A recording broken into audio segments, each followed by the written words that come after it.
Hello everyone, this is Migo Hunter, and today we have something a little bit different today, as you might have guessed. This is Bacon Project. Um, Bacon Project is a fighting card game developed by JP Cost, and features a colorful cast of characters and a poker deck. So it's very easy to print out and play. They're all available on itch.io if you want to save it, the PDF file and print it out. And all you need is a standard deck of poker cards. This is the specialized Bacon Project poker deck, but you could use any set of playing cards. And yeah, it's it's a very interesting game because basically the goal itself is very simple. You're supposed to reduce your opponents to have no resources to zero, and that's how you win. So you just usually this game ends when a player launches one big attack, the opponent cannot defend it, and that player wins.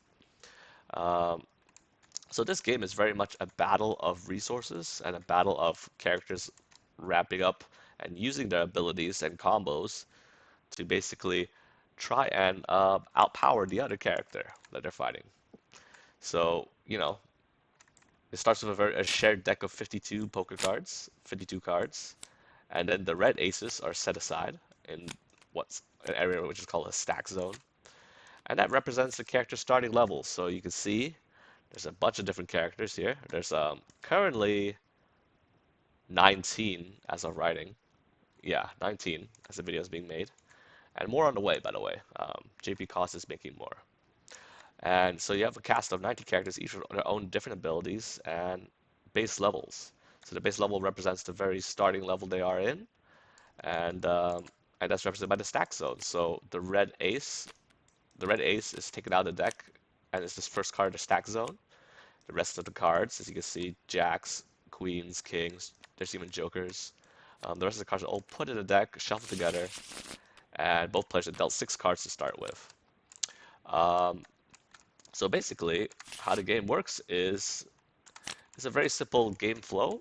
You start with draw phase, so you just start by drawing a card. Um, and except for the very first turn, you draw. The very first turn is a bit different. You just flip over cards equal to your base level.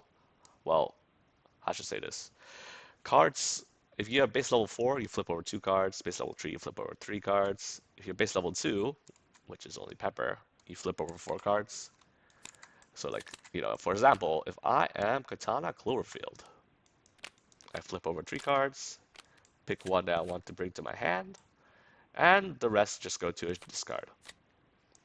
That's only in the very first turn. Otherwise, the draw phase is just, draw a card. Yeah, very simple. So, yeah, so basically, after you draw a card, then during the main phase, you can do a bunch of different things in the main phase. You can play face cards like kings to recover a card from discard, queen to flip over cards. Where's the queen? Queen to flip over cards to find what you want, and then jacks are used to escape from combos. Um, yeah, so the main phase you can play as many face cards as you want. You can also level up to 3 times. So if you're level 3, for example, I want to level up to 4. I can jokers represent any number. I can just put this joker here. First time you level up, you draw a card, and now I'm level 4. And then you can level up some more. You can level up to 3 times, so I can level up to 5. And then if I have a 6, I can level up to 6. So basically, the level you're at represents. So the stack zone is interesting because not only does it represent your current level, so the highest card in your stack zone is your current level, it also represents your health because once your stack zone is empty, you lose the game. So it's also a health. It's your current level. It also represents your health because if your stack zone is empty, you lose. All right, and it's also a timer as well because whenever the deck empties, the bottom card of your stack zone gets discarded and shuffled in. So it's sort of how much time you have left. It's the in-game clock, if you will, if you play fighting games. Yeah. And yeah, so that's what the stack zone is. And so the main phase, not only can you play face cards, level up, you can also play combos, cast cards. So each character has a cast zone, which is right in front of you. You can play combos. So the very first card in the cast zone has to be equal to or lower than your current level. So for example, I'm level 5. I can play 5 as my starting card, and then I can make combos with it. So combos is a sequence of, um, well, combos specifically refer to at least 2 cards being played. Um, so in this case, if I have a 6, I can combo to 5, 6, 7. I have a 7. Yeah, I have 5, 6, 7, and that can be my combo. And combos, maximum 3 cards in a combo. And in addition, each character has an ultimate ability, which is their ace. So you can tack on an ace to the combo if you want to, and there you go. That's the cards you play in your cast zone. And then what you do, and then after that comes the combat phase, where all your abilities in your cast zone will be executed. So for example, I play 5, 6, 7. Okay, so abilities, there's 4 kinds of abilities. There's S, G, M, and R abilities. So S and G abilities are purely, utility abilities, um, whether it be draw cards, whether it be recover cards from the discard pile, whether it be prevent M or R, so prevent damage types. So they're all utility cards, utility abilities, S and G. So after you execute your S abilities first and G abilities, then you calculate the damage of your M and R abilities. So M stands for melee, R stands for range. So you calculate all the numbers in your you calculate all the M and R abilities together, and you basically have a final damage total. So for example, 5, 6, 7 ace is a very powerful combo for Katana Cloverfield. You can go 16 damage plus 23 plus 10 for her ace, because ace adds 10 damage. And that adds, I believe, well, it's a red 6 as well. So red 6 adds plus 10 damage. So this is a 59 damage combo, 26 plus 23 plus 10. It's crazy. And after you calculate the damage total, the opponent has to block this damage. So by doing that, they must either discard cards from their stack zone or from their hand equal or higher than the value of 59, which is the damage that Katana is throwing at them. Um, yeah, so they must block 59 damage either by discarding cards or from stack zone. And then let's see, jacks are worth 11, queens are worth 12, kings are worth 13, and aces are worth 14 points blocked. So they must either block this much or they can jack it. So this is what jacks are for, you know. If your combo does not have a cannot escape clause, the opponent may jack it. They can discard a jack and they can get away scot-free. They can avoid 59 damage, which is very big. Yeah. So after that's basically the combat phase. You can do SG abilities and then you do all your damaging abilities, M and R. So after the combat phase, if the opponent, is not knocked out, basically, as a reminder, if you have no cards in your cast zone, you lose. In your stack zone, you lose. Sorry. So basically, the opponent doesn't have enough resources to block the damage. Like, they only block 50. They lose the last card in stack zone. It's still not enough. They lose the game. And that's basically the combat phase. And then during the end phase, you're rewarded cards based on, what you do in that turn. So if you played at least a combo, so at least 2 cards, so 5 is not a combo, but a 5 and a 6 is a combo. So if you play at least a combo, you do draw a card at the end of the turn for your efforts, and you also get to draw a card for every card in your stack zone loss because losing stack zone sucks, but sometimes you have to discard a stack to block attacks. So if I lose 2 stack, I can draw 2 cards as compensation. And that's it, basically. So it's just 4 phases. 2 phases are just very simple, draw phase and end phase, where you're just drawing cards. Mostly. There's a few characters that interact with end phase. And yeah, play passes back and forth until one player wins. So, if after my turn, um, the opponent gets to take the turn and they can cast stuff, they can level up, and they can unleash their offense against me, and I have to defend against it. And so it's a really interesting game where both characters are leveling up, because when you level up, you have access to more powerful abilities, right?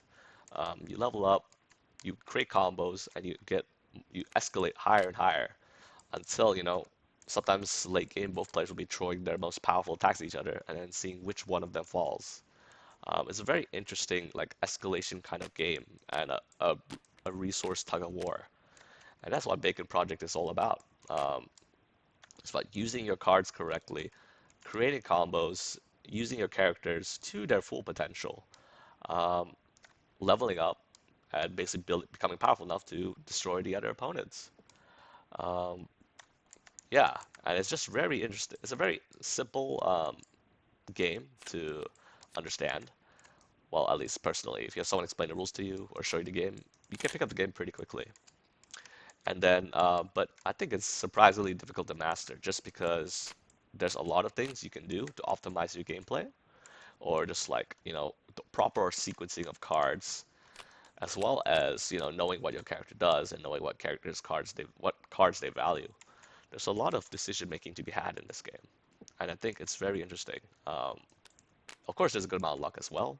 You know, both we the thing is, it's a shared. Both players play from a shared deck of cards, which is interesting because if you draw all the fours, you can deny the opponent their four ability essentially. Because you hoard all the fours. So it's a shared resource, this deck, but also means that if one player is drawing very well, the other player might be drawing poorly. So there's that kind of dynamic happening as well. So there's a little bit of luck involved. Well, not a little bit. There's quite some luck involved, but I would say a good amount of it is also strategy. And oftentimes, the better player will win. Um, I would say, yeah. And it's really cool. Like Bigger Project, the Bigger Project is a game where damage is very high in this game, and you have to answer it. So, whether it be with Jax or prevent M or prevent R, or yeah, you set up a strong defense. Defense, you use the top card of your stack zone plus the highest card in your cast zone as your defense value. Um, so you have to find ways to mitigate the opponent's crazy amount of damage, and then formulate your own um, big combos and damage the opponent that way. So it's really, yeah, again, it's a really interesting back and forth resource game, and you have to decide what cards to value, what combos to go for, and this is a fighting game. Characters will have very interesting matchups as well. How do they interact with each other?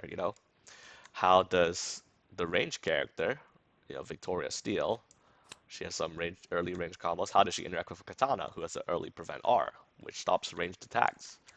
It's very, very interesting. And, I highly recommend, giving this game a try. It's free on Tabletop Simulator and Tabletopia as well, I believe. Um, it's also very easy to print and play if you want to play with a friend in person. You just, there's PDF files available. You just print out these nice character sheets and get a poker deck that you can play. And yeah, I mean, that's all the blabbing I have. There's plenty of rules that you might want to learn. There's a bunch of effects each character has, but I won't get into that too much in detail right now. There's a bunch of playstyles available. There's big, macho brawler dudes that just want to go in and fight, and then there's more controlling characters like Sylvester and Pepper who play a longer controlling game. And then you got some very interesting, disruptive characters, some characters with very elaborate combos, some, you know, one-shot touch of death characters where they can combo a bunch, like with one massive combo like Matilda or Steven. And yeah, there just offers a lot of different play styles and characters to choose from. And I think, if you try out the game and you like it, you will find a lot of longevity in this game.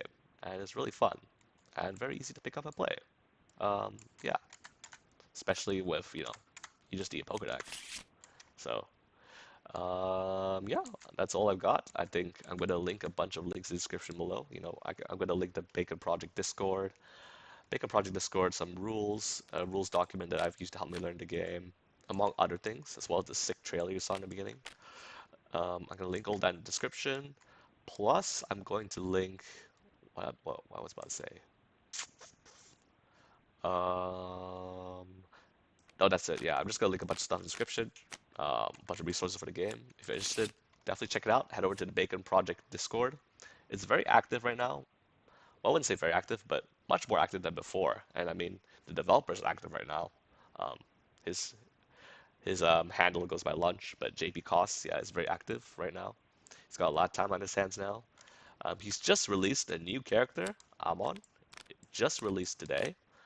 He's a very interesting necromancer who, summons the dead to fight for him, and his coffin claws constantly do damage to the opponents while he just does his own thing. So it's a very interesting new character introduced. I highly recommend you check him out. Um, yeah. So this game is currently still under development, still actively um, being made, and I highly recommend you give me a try. And join the Discord. Say hi. Um, if you want, you can say Miguel Hunter said you. Um, I mean, that's all I got. Hey, thanks for watching, everyone. I'm glad if you're entertained by this video. Um, I'm glad because it's not. I know this is not Exceed nor BattleCon nor Yomi. It's like a totally different card game. But man, I love this game so much. I really want to recommend it to people and for people to try it out. So, share your thoughts on it as well. Share, what characters you like. And yeah, most importantly, have fun. Stay cool, y'all.